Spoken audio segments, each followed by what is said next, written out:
Even if black takes h2, we can take b7, and I think it's going to be easier for us to create passed pawns on the queen side than black on the king side. Hey guys, this is Andy from Noctie, and today we're going to go through the weekly scenario for week 42 of 2025. So let's take a look at this week's position. This week's scenario comes from a course by Lavinia Valcu, a talented young player from Sweden. In fact, she's the youngest member ever of the Swedish women's national team. Recently, she's created a full course on Positional Mastery in Noctie, and this segment focuses on piece improvement. I'll put the link down in the description if you want to check that out. It contains both theory, puzzles, as well as sparring positions where you get the chance to apply the theory in practice. And this scenario is one of those sparring positions. So now let's take a closer look and try to understand what's going on in this position. So at first glance, when we look at this position, we should notice that it's an endgame where both sides hold one rook as well as two minor pieces. If we looked at the material, we see that material is equal. Both sides have 2 pawns on the queen side and 5 pawns on the king side, as well as a symmetrical pawn structure. The only and the most important imbalance here is that white holds the bishop pair, whereas black has a fianchetto dark squared bishop and a knight. So in that sense, that should give white a positional advantage, because the bishop pair is usually stronger than any other combination of minor pieces, and especially in endgames like this, where there is play on both sides of the board. However, white's issue is that currently the light squared bishop is really stuck here on f1. And if we look at the pawn structure, we see that white has this long pawn chain with g2, f3, e4, and d5, all being on the same color as the light squared bishop, making it really difficult for it to come into play. On the contrary, black has active pieces. Their rook controls the open file, the c file, and the dark squared bishop is fianchettoed and could potentially stare down the long diagonal. So with that said, the evaluation of this position should be roughly equal. White holds a long-term positional advantage, of course, thanks to the bishop pair, but currently black has more active pieces. So the gist of it comes down to whether white manages to activate the light squared bishop, bring out the rook, and then white will stand better. But on the other hand, if black manages to use the active pieces to create problems for white, then it might be black who is pressing for a win. So now let's just take a look at white's concrete move candidates. So when having this position, of course, we should think about developing our pieces, because still the f1 bishop and the h1 rook are stuck on their starting squares. So the first question should be, how should we develop the f1 bishop? And when we think about it, there aren't really many squares for it to go right now. We could go to e2, d3, and c4. So let's think about each of those squares. Is there any of those squares where the bishop will have a bright future? And it doesn't seem like that.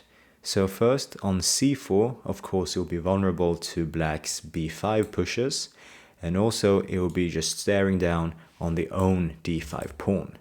And the same issue is for d3 and e2. On these squares, the bishop will simply stare down their own pawns, and it isn't really clear how white can push those pawns forwards without weakening the center. So, when you think about this position rather deeply, and please note that this is a quite advanced position, but thinking about it more deeply, we might come up with this brilliant idea, a brilliant maneuver that just activates the light squared bishop. And when you see it, it will probably make so much sense, but it might be hard to find right now. So if you want to challenge yourself, here's the moment to pause and have a think. Where should the white squared bishop go? So, assuming that you've had a thought, let's now look at how the brilliant idea goes. So, white should play g3. And now that we see this move, it might feel obvious. But let's see just how brilliant this is. By playing g3, of course, we are planning to move the bishop to h3. And from h3, it will be outside the long pawn chain that we just discussed. And from there, not only will it be outside the pawn chain, it will stare down this long h3, c8 diagonal, pointing towards black rook here on c8, making it have to leave the c file probably. So after g3, there's really no way for black to stop the bishop from coming to h3. And after that, we can simply move our own rook to the c file, challenging black's rook. And notice here that a rook exchange will benefit us, because then we'll have the benefit of the bishop pair against black's knight and bishop. And with pawns on both sides of the board, the bishop pair will usually prevail. So yeah, that is really the core and essential idea that you should see. But please note, this is by no means over. In fact, if you check with the computer, it will only give white a slight advantage. So this is by no means a crushing move or a completely winning position, but rather is about practicing your sense of piece improvement. And then from here, it is about practicing how you can try to nourish this advantage and potentially convert it into a win. So yeah, with that said, now it's our turn to try our luck against Noctie and see if we can win this. So here we are against Noctie. Let's see if we can win this. So just like we analyzed, we're going to go ahead with the awesome maneuver g3, followed by bishop h3. Let's see how Noctie responds to this. Okay, interesting. So Noctie decides to kick away our bishop right away.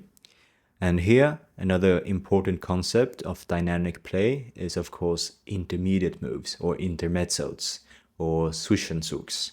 So when facing a threat, before responding to it automatically, just linger for a moment and see if we can find a counter threat. Usually, if we can find a counter threat, that is usually better for our position. And here I am considering of playing bishop h3 anyways, threatening their rook. So let's just calculate and see if that works. Of course, if we go bishop h3, if they take our bishop here on g5, we can simply grab the rook. So that is not possible for black. And if we play bishop h3, the critical idea to check is whether black can create another counter threat with their rook. So we are hitting the rook, but they can't move anywhere on the c file, at least nowhere productive. So let's see here. After bishop h3, we're hitting the rook, and where can it move? So these squares, of course, they are occupied, this one as well, and this one. So there will only be the c5 square and the c7 square for the rook. And after the rook goes there, then we can move our bishop somewhere. So now we get a tempo move with bishop h3. Let's do that.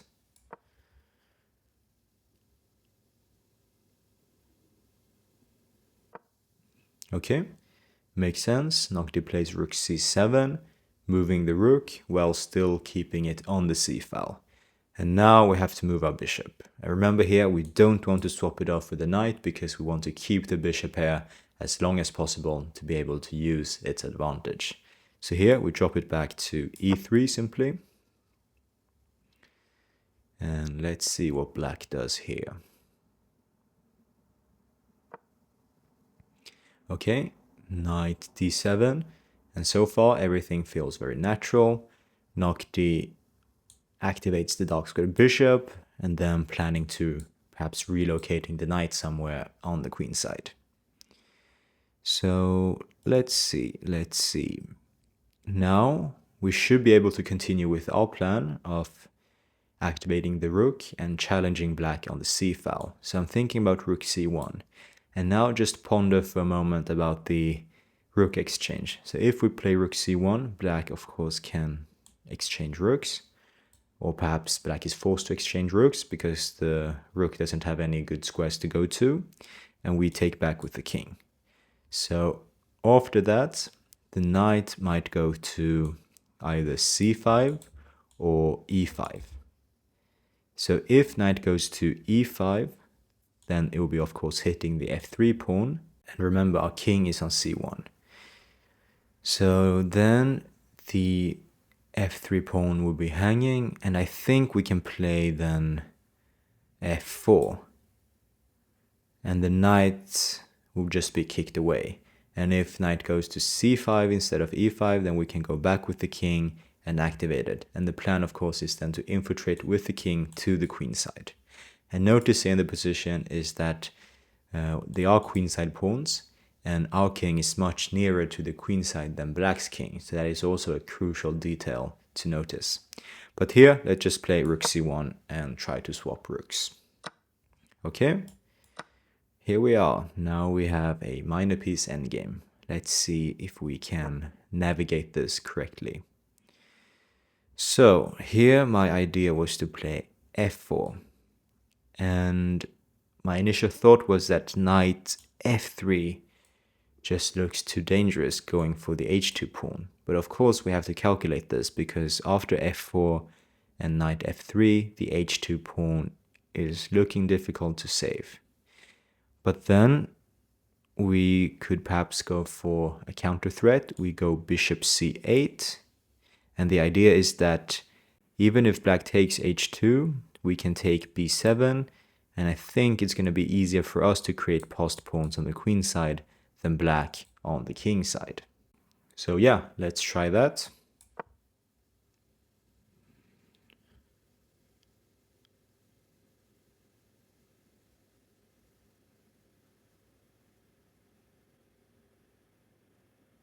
Noctie is having a think. All right, cool. And yeah, here I think it's quite interesting because Noctie was having a thought, and yeah, most likely a human player would do that too because it's a critical moment. But in the end, Noctie decides to go for the h2 pawn. And yeah, in our brief calculation, we saw that it looked dangerous for black. But in a practical sense, this might be also the best approach to go for this, because otherwise, if Noctie would just make a passive move, then our king would probably just infiltrate the queen side anyways. So from a practical standpoint, I think this is really a human decision to go for this. But now, let's see. Now there's no going back because the h2 pawn is beyond savior. Notice we can't play bishop g1 because the knight is covering that square. And yeah, we have to go for bishop c8. And now black's queenside pawns are also beyond savior because moving the b pawn would hang the a pawn. And then we'll have a 2-against-1 majority on the queen side and start marching. So let's go for that. Noctie grabs the h2 pawn, and now let's just take the b7 pawn, and soon we'll be in a pawn race situation. And in that case, having the bishop here is another advantage because they are long-range pieces, making it possible to both support our own pawns as well as stopping and attacking the opponent's pawns. Okay, Noctie moves the a pawn, saving it. Now let's see, what should we do? So an initial thought is, of course, going bishop d2, attacking the a5 pawn again. And from there, black won't be able to save it because notice the bishop here on g7 can't go to c3. And the pawn, yeah, is in a dark square. If it pushes forwards, we simply win it. But, as we mentioned, when facing a threat, one is not forced to respond to the threat. One can try to create a different threat of one's own. So if we play bishop d2, attacking the h5 pawn, what if black goes after our g pawn? So knight f1, hitting the g pawn. Also hitting our bishop. So that looks a bit tricky actually. Because if we take the a pawn, knight takes the g pawn, then black's h pawn will be quite dangerous. And then it will be really a race moment. But on the other hand, we could try to go for bishop c8, stopping this square.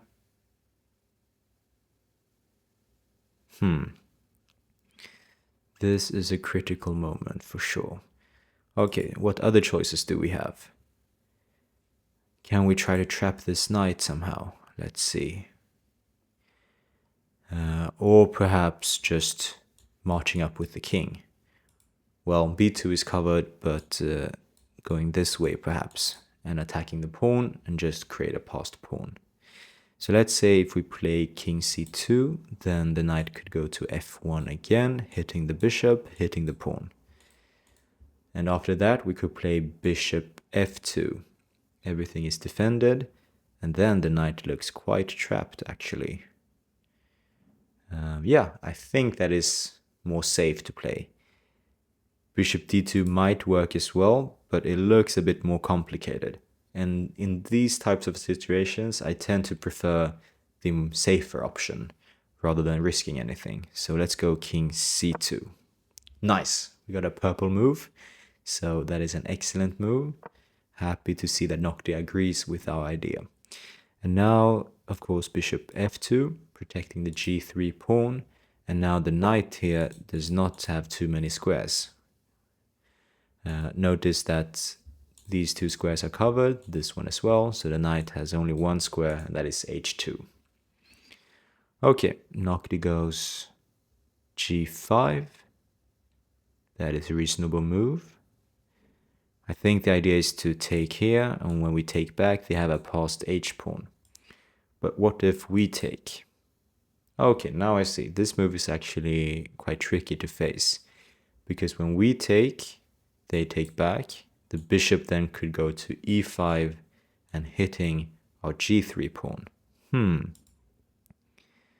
So this is getting a bit tricky, isn't it? Isn't it? Well, here I have another idea. So what if we play bishop a6, hitting the knight? And as we noticed, the knight does not have too many squares. So h2 is forced. And then we can drop our bishop back to e2, further limiting the knight. And after that, I think g4 is forced to give knight an escape square here on f3. But after that, we can just march up with the king and try pick up the a pawn and yeah, and rush it down the board. I'm gonna go for this. Let's see if it works. Okay, nice. Happy to see another purple move. We are in a flow today, so that is good. But still, the job isn't done. Okay, knight h2, and just as we analyze, I'm going to go ahead and play bishop e2, trapping the knight. And now I think g4 is the only move. Okay, wow. Noctie plays pawn takes f4 quite instantly, and I think this is a mistake, and it is marked as a mistake as well. So let's see. The point is, when we take back, the knight is really trapped. And h5 is not possible because then we will simply grab it with the bishop. Okay, so here I'm just gonna take back the f-pawn and see what Noctie had in mind. It's by no means over. Alright, Noctie pushes h5, but that was the problem because now h5 is hanging. So I think, yeah, we must take it. And now let's see what Noctie thinks. Okay, interesting. Noctie attacks this pawn here. And what should we do? How should we defend it? Let's see. We have basically three options. We can push it, we can play bishop e3 or bishop g3. So here I think I'm going to play bishop e3. And the reason is that if we push f5, I think this dark square bishop of blacks will be quite active. And from e3, our bishop is still helping out, limiting the knight and providing protection for the f-pawn. Let's do that. Okay, it's marked as a mistake. That is a bit sad to see, but yeah, probably we'll find out why. Against this, my idea was to drop back the bishop, and now the knight is still limited. Okay, it goes there, but now we can play bishop f3. The knight still is quite trapped, and soon we'll be able to push our pawn. Okay, Noctie goes for a more active approach. And here I am thinking of pushing e5. If black takes, we take back, and then we'll be able to create a passed pawn here. So I think, yeah, I think this is a good move. Noctie does not agree.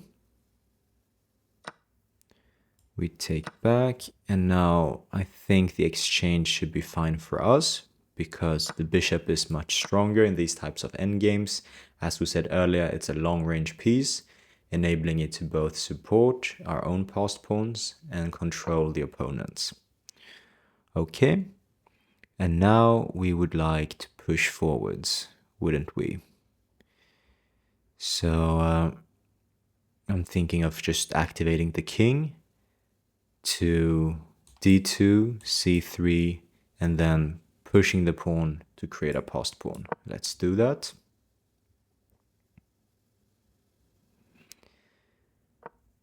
Okay, and now just king c3, carrying on with our plan. But we have to be really careful. It's easy to make a slip up, and then, yeah, then the whole advantage could be gone just like that. And here, let's see. Noctie is, yeah, trying to push the f-pawn forwards. And here, I think I'm gonna go bishop e2.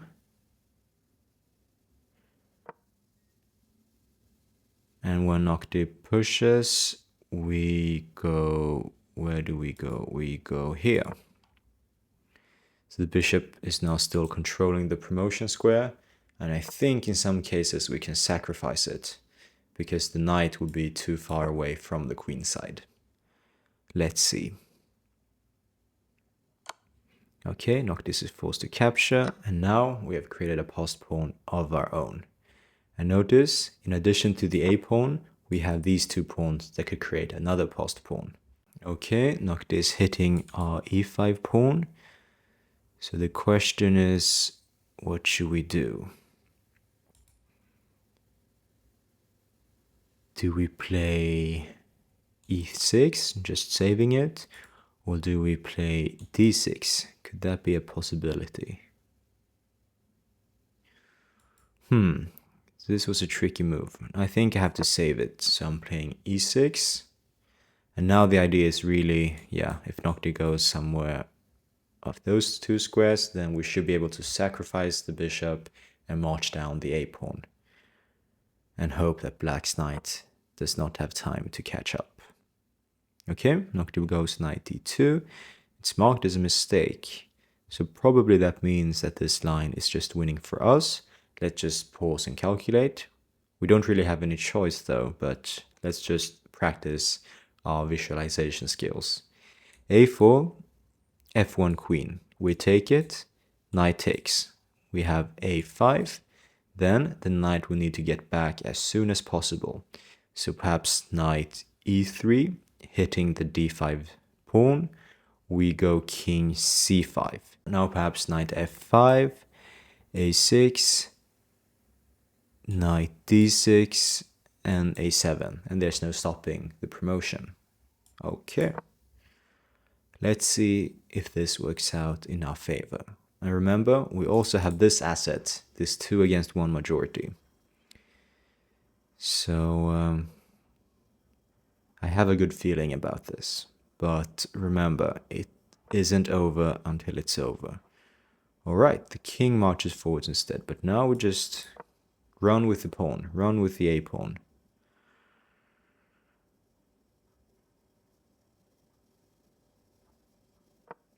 Okay.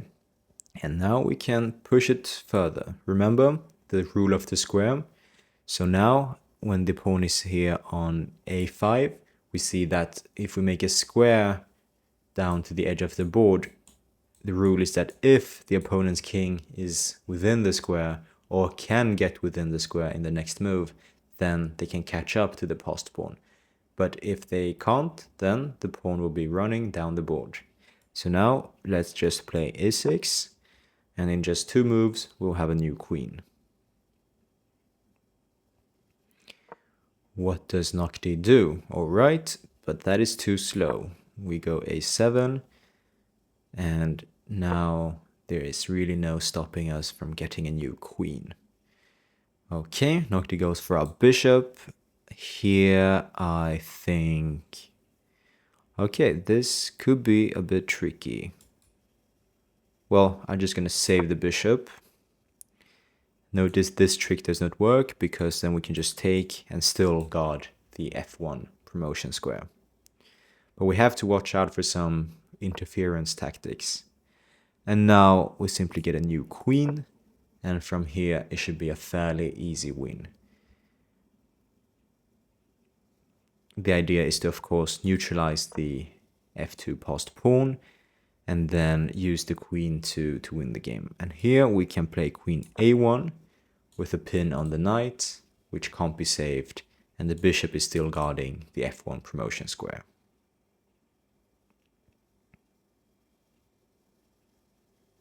So now Noctie is pretty cooked. And now we take the knight, and soon we have eliminated all of black's counterplay. And from here, it will be a quite elementary win.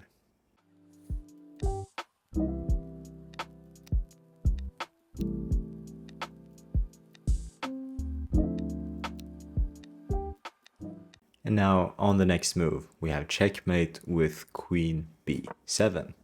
Alright, we did it. So this week's scenario was a position about piece improvement. And as we saw, the key idea was to play g3 followed by bishop h3 and activating the light squared bishop. And then we swapped rooks, getting us a favorable endgame where we had the bishop pair. So if you want to practice more and learn about piece improvement and other positional chess ideas, then of course feel free to check out the full course by Lavinia Valcu. I'll put the link down in the description. And remember, Noctie is a human-like chess AI. It's perfect sparring partner if you want to play out critical positions like this, where you want to face an opponent that plays like a real human, that will trick you like a real human, and also make mistakes like a real human. So yeah, that's all for this week. Thank you so much for watching, and as always, happy playing. Bye bye.